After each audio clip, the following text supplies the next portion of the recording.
जीवन में अक्सर हम पुरानी बुरी यादों और अनुभवों को याद कर दुखी होते हैं। इस तरह अपने वर्तमान पर ध्यान नहीं दे पाते और कहीं ना कहीं अपना भविष्य बिगाड़ लेते हैं। इसी पर एक कहानी है, कैसे इस परिस्थिति का सामना करें और जीवन में आगे बढ़ें। दोस्तों, एक प्रोफेसर क्लास ले रहे थे।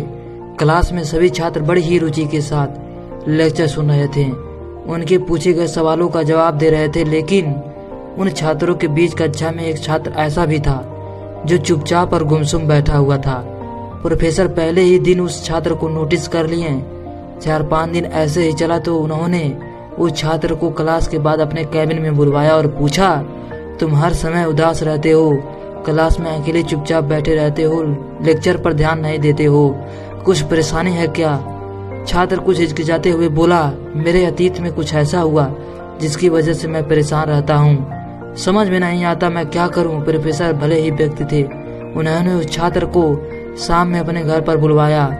शाम को जब प्रोफेसर के घर पहुंचा तो प्रोफेसर ने उसे अंदर बुलवाकर बैठाया, फिर स्वयं किचन में चले गए और शिकंजी बनाने लगे। उन्होंने जानबूझकर शिकंजी में ज्यादा नमक डाल दिया। फिर किचन से बाहर आकर शिकंजी का गिलास छात्र को देकर कहा, ये लो शिकंजी पियो। छात्र ने गिलास को हाथ में लेकर जैसे ही एक घूंट लिया, अधिक नमक होने के कारण मुंह अजीब सा बन गया।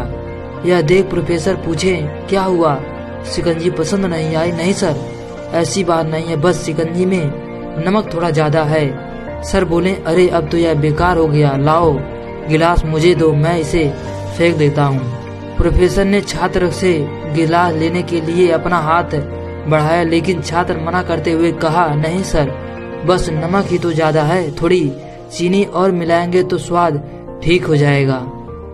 यह बात सुन प्रोफेसर गंभीर हो गए और बोले, सही कहा तुमने, अब इसे समझ भी जाओ। ये शिकंजी तुम्हारी जिंदगी, इसमें घुले अधिक नमक तुम्हारे अतीत के अनुभव। जैसे नमक को शिकंजी से बाहर नहीं निकाल सकते, वैसे ही उन बुरे अनुभवों को जीवन से अलग नहीं किया जा सकता। वे बुरे अनुभव भी जीवन का हिस्सा है, लेकिन जिस तरह हम चीनी घोलकर शिकंजी का स्वाद बदल सकते हैं, वैसे ही बुरे अनुभवों को भूलने के लिए जीवन में मिठास तो घोलनी पड़ेगी ना। इसलिए मैं चाहता हूँ कि तुम अब अपने जीवन में मिठास घोलो।